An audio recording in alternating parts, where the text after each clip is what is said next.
Hello? Where are you? We're presenting soon, Grace. Oh, crap. Okay, I'm up now. You just got up? What happened? Would you believe me if I said that I somehow angered? Oh yeah, that makes perfect sense. Wait, did you say something like, we've always done it that way? I would never say that. Except maybe as a joke. Clock? I guess old habits die hard.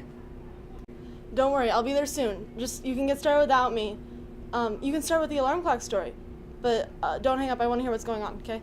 My partner will be on the phone with us until she can get here. It'll be just like I'm there. It's to be that she's repeating one of her childhood adventures here. You see, when she was 7 years old, she took apart all the alarm clocks in her house. All of 7 alarm clocks. Her mom got really mad and was like, "What is my child doing?" But she figured out that her child was just curious on how does an alarm clock work. And she couldn't figure out how to put it back together, so she kept taking alarm clocks apart. Her mom, not wanting to limit her curiosity, limited her to 1 alarm clock. And Grace, using this analytical mind, went on to Vassar College to get her degree in mathematics and physics. Grace went on to Yale to get her PhD and was teaching at Vassar at the same time. I'm pretty sure that would require the time management skills of everyone watching this combined. Her colleagues gave her the classes they didn't really want to teach. Not only was she teaching, but she was learning the material on her class for finite sums about a week ahead of the students. She rolled with the punches and kept her growth mindset. She was also really well liked as a teacher, and students from all majors took her classes. She managed to get her PhD in mathematics from Yale and was one of the first women to do so. Don't forget to talk about her Navy career. Grace Hopper wanted to join the Navy, but she was deemed to be too small. But with the start of World War II and her taking a leave of absence from teaching at Vassar, she was able to join. She got into the computing project at Harvard, working on learning how to program the Mark I. That was one of those early on computers that could fill up an entire room. It was 51 feet long, and it ran like 24/7, and it had hundreds of miles of wires to work with. You aren't talking to us while driving, are you? Don't worry, Maya's on the road. You're on speaker, it's fine.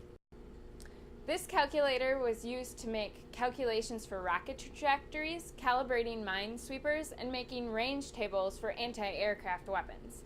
The Army used this calculator to make calculations regarding the atomic bomb and its effects. And she was able to program it partially because of the college courses that her colleagues left for her. Since she knew the rules for derivatives, it would have been easy for her to learn these differences in finite sums. As we know the rules of derivatives, there's the product rule and the quotient rule. The product rule, you can see here, is the first times the derivative of the second plus the second times the derivative of the first. The finite, as you can see here, is very similar to that structure. And then we have the quotient rule, where we have low d high minus high d low over the square of what's below. With finite quotients, it is like this. Very similar. The concept of finite differences connected well with her computer programming because it deals with discrete mathematics instead of continuous calculus. Computers have to process things in a discrete way because the programming requires a series of yeses and nos, and there's no in between like there would be with continuous mathematics. We've tended to forget that no computer will ever ask Hear that? a new question.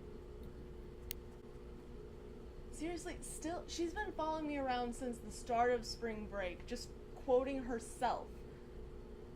Maybe if we finish this presentation, then she'll finally retire.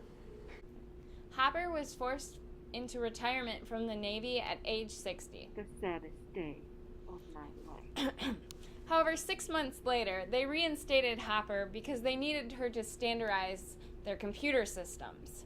Went on to make the first compiler, which basically takes machine code language, which is a bunch of numbers and letters, and makes it into readable English using if and then statements.